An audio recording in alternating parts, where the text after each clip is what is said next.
سلام علیکم، حال شما چطوره؟ خوبین؟ چه خبرها؟ اومدم قسمت دوم ویدیو قبلی رو براتون بذارم، ایشونو، که اگر اونو ندیدین اینو نه ببینید، اول بعد اونو ببینید. توی ویدیو قبلی بهتون گفتم که قسمت‌های مختلف اسکچ بوک چه چیزایی داره و چه کاربردهایی داره و یه قسمت بالاش مونده بود. توی این اومدم قسمت بالاش رو بهتون توضیح بدم. بریم در ادامه بهتون توضیح بدم که اون قسمت بالاش چه کارایی میکنه. خدافظ. نه خدافظ نه، آخر ویدیو دوباره میام باهاتون خدافظی میکنم. فعلا بریم ویدیو رو ببینیم. بریم. اومدم با ادامه توضیحات کار با اسکچ بوک که این نوار بالایی مونده بود از ویدیو قبلی. گزینه اول که میزنیم برای باز کردن یه صفحه جدید یا اینکه بخواین این صفحه که باز کردین و تغییرات بدین داخلش، حالا یا اندازه‌شو بزرگ کوچیک کنین یا کلا سایز ورقی که الان اندازه بک‌گراند هست و بخواین مربعیش کنین. وقتی که این گزینه وسط روشن باشه،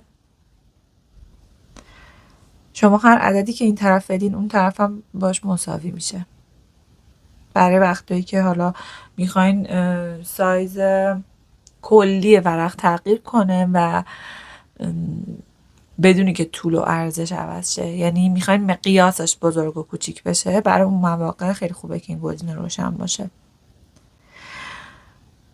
الان من اینو میزنم و میبینین که مربعی شد صفحمون، که توی این اولی هم که بزنین میتونین صفحه جدید باز کنین و توی این توی نسخه پرو نرم افزار اینجا هم میتونین بر اساس پیکسل اندازه بدین، هم اینچ هم سانتی متر. گزینه سانتی متر رو توی نرم افزار رایگان اسکچ بوک نداشت. این خیلی گزینه خوبیه. این گزینه خاکستری هم که کلیک کنین اینجا یه سری خودش ابعاد کاغذهای استاندارد رو به صورت پیش‌فرض داره، A4 A5 یا هرچی میتونین روشون انتخاب کنین مستقیم، یا اینکه خب خودتون دقیق بزنین ابعادی که میخواین رو. ببینین اینجا نوشته که شما چند لایه میتونین داشته باشین. الان من ماکسیموم میتونم 104 لایه که روی این مثبت اینجا میزنم 104 تا لایه میتونم داشته باشم با این کیفیت و ابعادی که اینجا انتخاب کردم. اگر این ابعادش هرچی بره بالاتر، مثلا من بزنم 5000، روی این کلیک کنی الان شد 36 لایه. هرچی کیفیت و سایز این صفحه اصلیتون بره بالا، تعداد لایه‌ای که میتونید استفاده کنین خیلی میاد پایین. یعنی برای خروجی کارتون مهمه که اگه میخواین حتما خیلی با کیفیت بشه و خیلی بزرگ چاپ بشه، هر چی زوم میکنیم پیکسلی نشه، باید حتما با کیفیت باشه. یعنی باید ابعاد صفحتون باید خیلی زیاد باشه که خب محدود میشین توی تعداد لایه ها. گزینه گالری رو که میزنین تمام چیزهایی که شما تا الان توی تبلت و توی اسکچ بوکتون کشیدین و کار کردین رو میاره، میتونین از اونجا انتخاب کنین که روی همونا کار کنین. یعنی گزینه بعدی که گزینه سیو که میزنین و هر تصویری که کشیدین سیو میشه، که کلا وقتی که شما از نرم افزار بیاین بیرون بدون سیو، معمولا خودش از همون مرحله‌ای که هست دوباره میاره. یعنی اگر سیو نزدین نگران نباشین، کارتون نمیپره. import from file، این گزینه رو که میزنین میتونین هر فایلی که میخواین، حالا نه که منظورم موزیک، ویدیو یا آهنگ و اینا نیست، هر چیزی، حالا با پسوند PSD، با پسوند تیف یا هر عکسی یا هر چیزی رو میتونین بیارین داخل اسکچ بوک و ازش استفاده کنین. شیر و اکسپورت، این گزینه رو خیلی خوبه توی نرم افزار ساده اسکچ بوک نداره، اینو فقط توی پروش داره.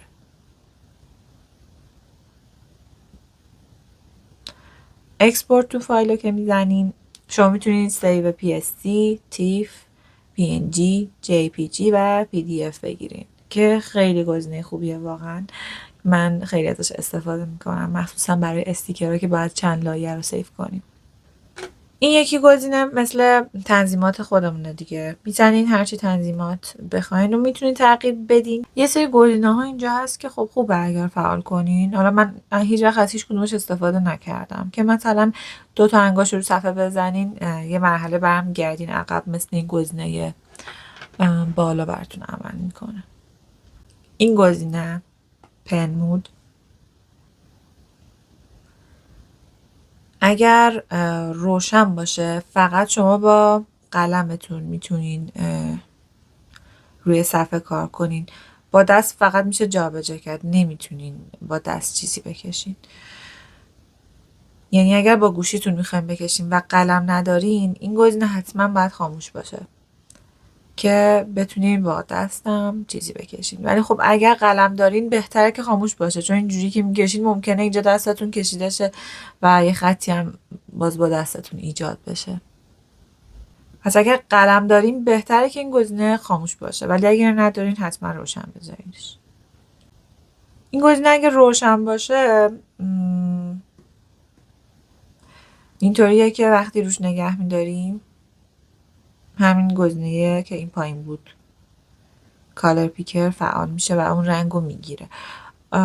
من خیلی از این استفاده نمی کنم، بستگی به خودتون داره که روشن بذارینش یا خاموشش کنین. این دوتا پایینی هم که خب ما کاری نداریم بهشون. این گزینه‌های این دوتا که خب حرکت قبلی و حرکت بعدیتون رو میتونین بیارین. اینجا قبلی، بعدی، اینطوری. این گزینه وقتی که روش میزنی چند تا چیز باز میشه که میتونی انتخاب کنی یه بخشی و مثلا الان 2 تا خطی که من کشیدم توی یک لایه هستن. وقتی این گزینه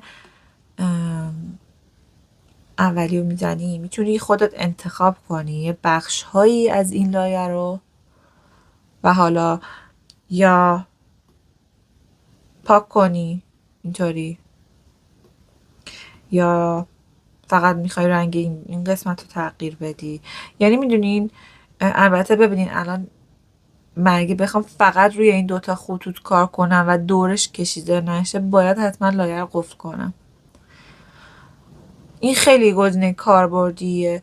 این اولیش که خب میتونین محدوده رو خودتون دستی مشخص کنین. دومین حالتش اینطوری به صورت مستطیلی باکس میگیره و سومین حالتش مثل آهنربا عمل میکنه. وقتی شما اینجوری بزنین با توجه به درجه‌ای که داره، یعنی با توجه به حساسیتی که داره میاد اون نقاطی که خب خودش تشخیص میده و توی رنگ هستن رو میگیره.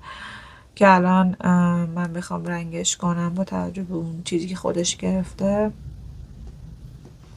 اینطوری، الان میبینین یه سری جاها رو گرفته یه سری جاها رو نه، اینطوری که خب اگر حساسیت و درجهش بیشتر بود اینها هم میگرفت قطعا.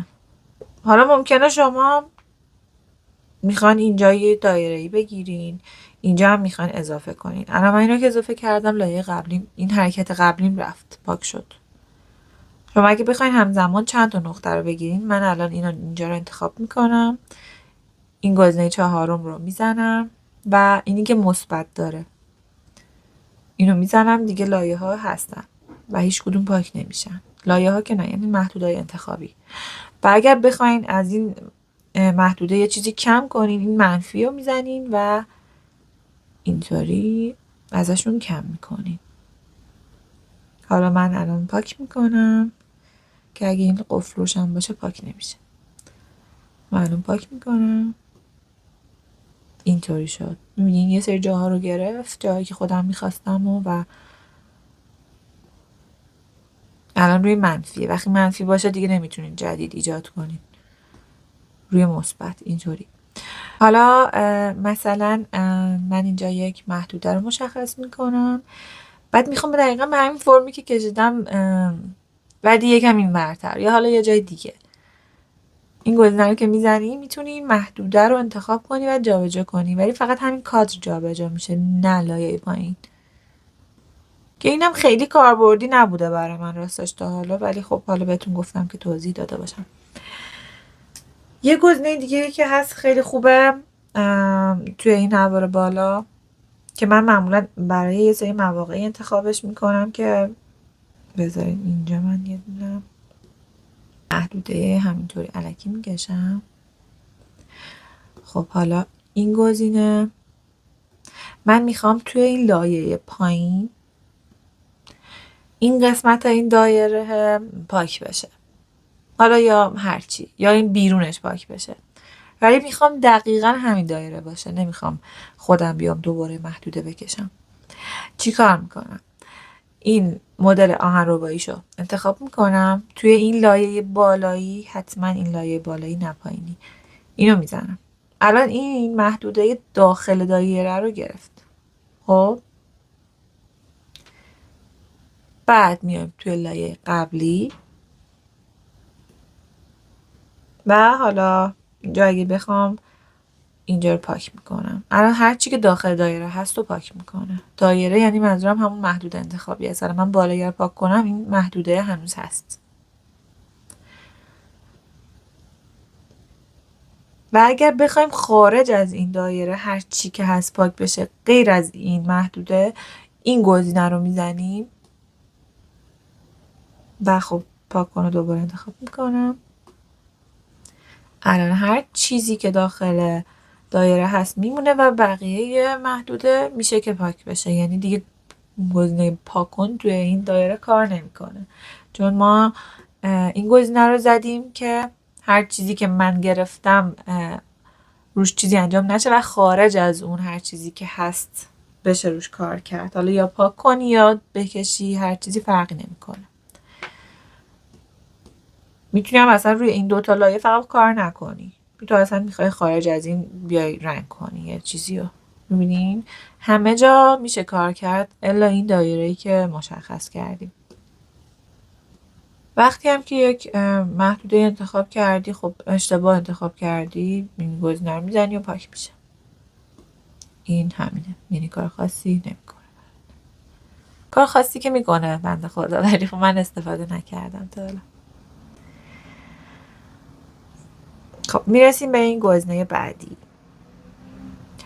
این گزینه رو که انتخاب میکنی تمام این لایه، یعنی الان این خطی که داره خاموش روشن میشه، شما میتونین با این گزینه اول با مدل های مختلف بزرگ کوچیکش کنین.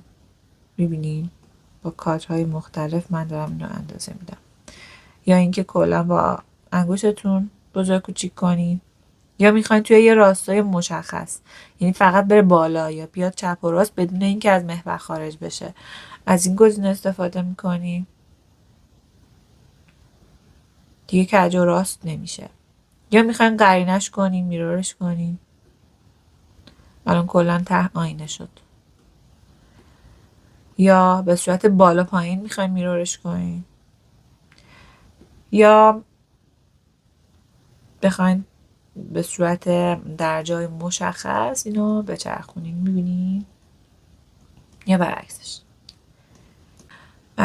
اگر حالا از گزینه قبلی استفاده کنیم، فقط ما میخوایم روی این حرکت انجام بدیم، میایم سلکت میکنیم، یعنی دورش رو میگیریم محدودش رو، بعد این گزینه رو میزنیم. الان فقط اینو انجام میده تغییراتش رو. دوتاشون توی لایه هستن ها، ولی فقط اینو تغییرات روش اعمال میکنه.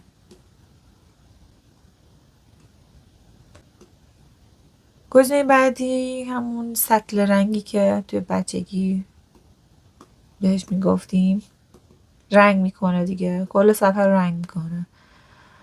یا محدوده‌ای که روی لایه‌تون هست و اگر بزنی رنگ میکنه، که اینم درجه حساسیت داره. اگه تا ته باشه اینو کامل رنگ میکنه، اگه درجهش خیلی کم باشه یه سری جاها رو فقط رنگ میکنه. میبینین؟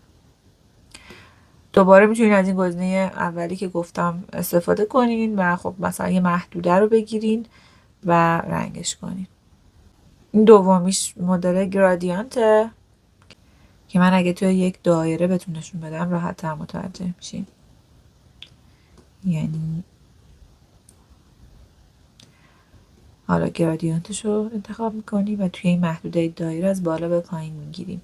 به صورت سایه دار رنگ رو میزنه. شما حالا اگر توی این دایرهایی که داره کلیک کنی میتونی رنگش رو عوض کنی. میخوایم رنگ وسط مثلا نارنجی باشه، بالا هم زرد، اینطوری میدین. بعد دیگه اینو بالا پایین کنی درجه رنگ بالا پایین میشه. خب این یکی گزینم بهتره که با شکل بهتون توضیح بدم.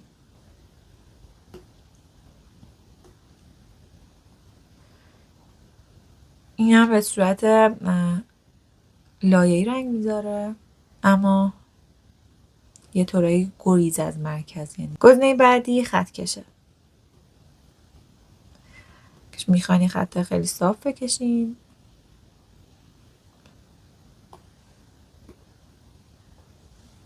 میتونین خط کش رو با دست بچرخونین که این پایین درجهش هست. الان 89 درجه است، یعنی یکم کجه، کامل عمود نیست بهش. این الان عمود شد.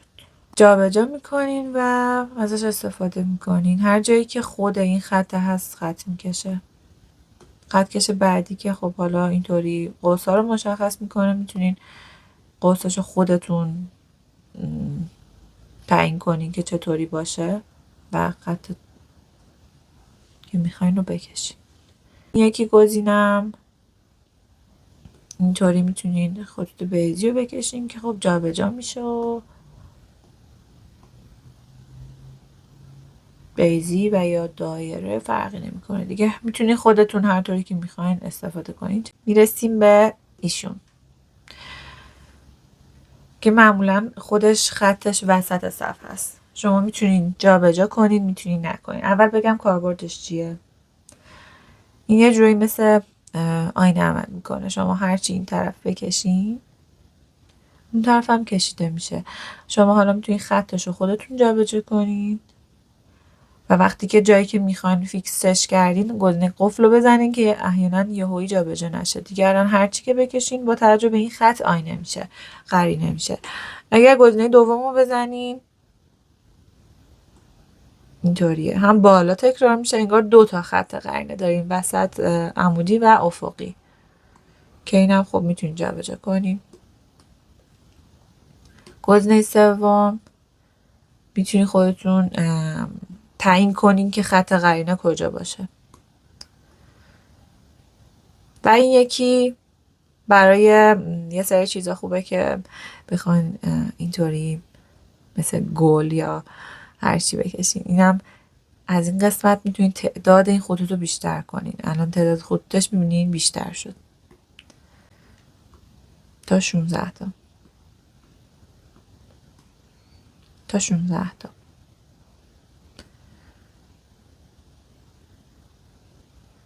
این به عنوان سرگرمی خیلی چیز خوبیه. این یکی گزینه اولیشو که انتخاب میکنی 3 تا چیزی داره. اولیشو که انتخاب میکنی میتونی خط صاف بکشی بدون هیچ لرزش و شکستگی. دومیش دایره و یا بیضی و سومیش هم مربع و مستطیل. خب این گزینه که فقط توی اسکچ بوک پرو هست،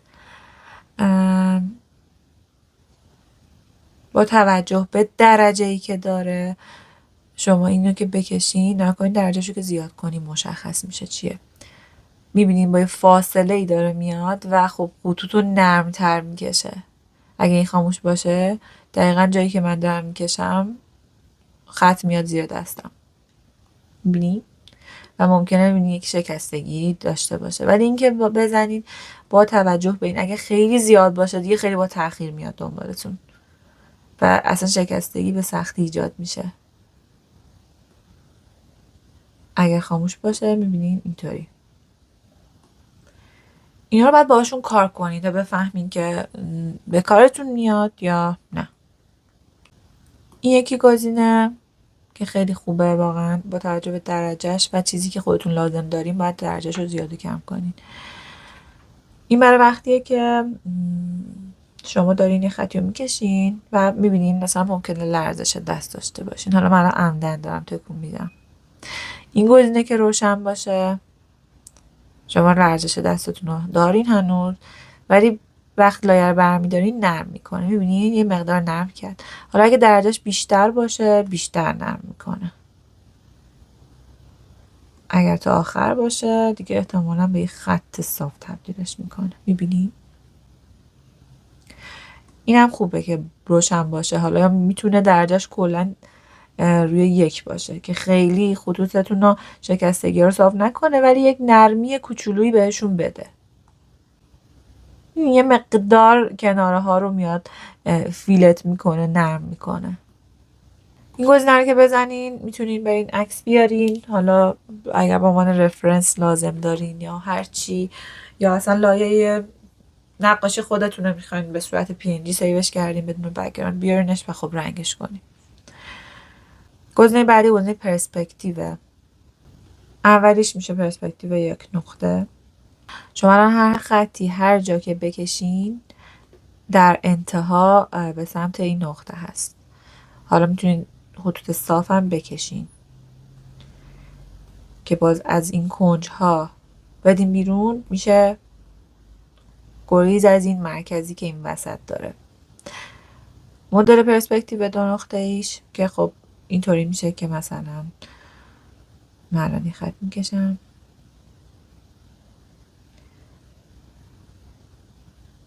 به سمت این 2 نقطه میره. میبینین مثلا برای یه سری جاها که خب میخوای حتما پرسپکتیو رو رعایت کنی خب خیلی چیز مفیدیه. گزینه بعدی پرسپکتیو 3 نقطه است. این همه رو تو معماری خوندیم، شاید حالا برای همه خیلی بکارشون نیاد. این برای یه سری جاها استفاده میشه. بهش میگن فکر میکنم دید انسانی. مثلا شما این پایین وایسادین دارین یه ساختمون رو میبینین که هم میره تو پرسپکتیو 2 نقطه، هم خب هرچی به سمت بالا میره ساختمون باریک‌تر میشه دیگه. شاید یه سری از چیزایی که من بهتون توضیح میدم هیچ وقت استفادهتون نشه، ولی تا جایی که خودم میدونم بهتون میگم که هر گزینه چه استفاده‌ای داره. این یکی شما اگر بزنینش، اول بیام اینو توضیح بدم. این آخریه رو که میزنین همه این نوار ابزارا از بین میره و خب خلوت‌تر میشه دیگه، میتونین راحت‌تر کار کنین. دوباره بزنین میاد. و اگر این یکی گزینه روشن باشه وقتی که دستتون رو صفحه قرار میگیره اینها از بین میرن و بردارین دوباره میاد. میبینین؟ بعد اینجا تایم داره. اگه تایمش رو زیاد کنین وقتی برمیدارین طول میکشه تا بیاد. ایشون گزینه تکست هستن. شما میتونین اینجا یه چیزی رو تایپ کنین. حالا من فونت های مختلف دارم، اینا رو توی کانال قرار میدم اگر خواستین. مثلا کلوچه، چون اسم سایت خودمه، میتونین بنویسین کلوچه. بعد از اینجا میتونین فونتش رو عوض کنین. حالا اگر انگلیسی کنم، من خیلی از فونت هم بیشتر انگلیسیه، اونجوری بیشتر متوجه میشین.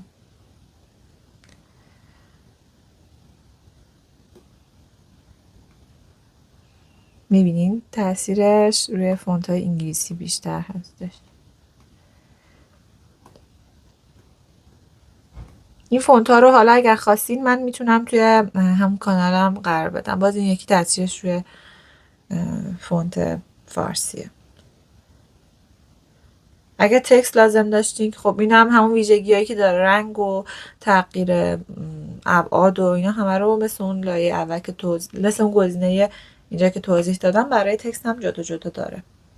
خب این ابزارهای کلی اسکچ بوک بود. حالا باز یه ویدیو میگیرم و ازشون یکی یکی استفاده میکنم که اگر خواستین به صورت عملی هم ببینین تا متوجه کاربردشون دقیق تر بشین.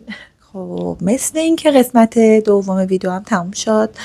اگر سوالی داشتین یا جایشو متوجه نشدین حتما بپرسین، سعی میکنم بهتون توضیح بدم تا جایی که بلدم. و اینکه خوشحال میشم نظرتونم بگین.